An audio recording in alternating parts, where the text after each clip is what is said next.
Hi అండి, నమస్తే. Welcome back to ఈతరం రుచులు. ఈరోజు మనం ఒక సింపుల్ అండ్ టేస్టీ రెసిపీ వాము రైస్ని ఎలా తయారు చేయాలో చూద్దామండి. మనకి పెద్దగా టైం లేకపోయినా, డైజెషన్ అనే ఇబ్బందిగా ఉన్నా కూడా ఈ వాము రైస్ని మనం చిటికలో చేసుకోవచ్చండి.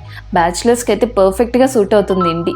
ఇంత టేస్టీ అండ్ హెల్తీ రెసిపీని ఎలా తయారు చేసుకోవాలో చూద్దామండి. ఈ వాము రైస్కి ముందుగా మనం స్టవ్ వెలిగించి పాన్లోకి 2 స్పూన్ల ఆయిల్ తీసుకోవాలి అండి.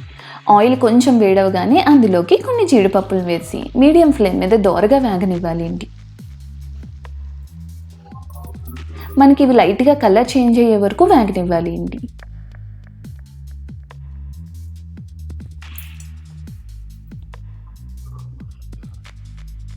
మనకి ఈ విధంగా లైట్గా కలర్ చేంజ్ అయితే కరెక్ట్గా సరిపోతుంది అండి.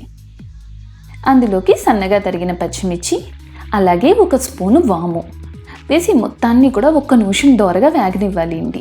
మనకి వాము అనేది డైజెషన్కి చాలా మంచిదండి. పిల్లలకు కూడా ఇది నోటికి చాలా హితవుగా ఉంటుందండి. అందులోకి మనం ముందుగా ఉడికించుకున్న అన్నాన్ని వేసుకోవాలి అండి. మనం 1కి 2 గ్లాసులు నీళ్లు పోసుకుని అన్నాన్ని ఇలా పొడి పొడిగా ఉడికించుకోవాలి అండి.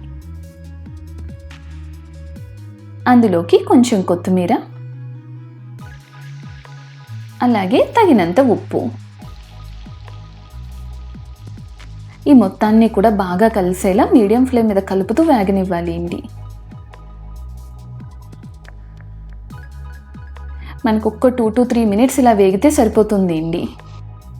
ఈ వామన్నం అనేది మనం వేడివేడిగా తింటేనే చాలా బాగుంటుంది అండి. చూసారా, మనకి ఎంత సింపుల్గా tasty and healthy warm rice అనేది రెడీ అయ్యిందండి. ఈ వామన్నాన్ని మీరు కూడా ఒక్కసారి ట్రై చేసి ఎలా వచ్చిందో మా కామెంట్ సెక్షన్లో చెప్పండి. ఈ వీడియో కనుక మీకు నచ్చితే please like, share and subscribe ఈతరం రుచులు. Thank you for watching.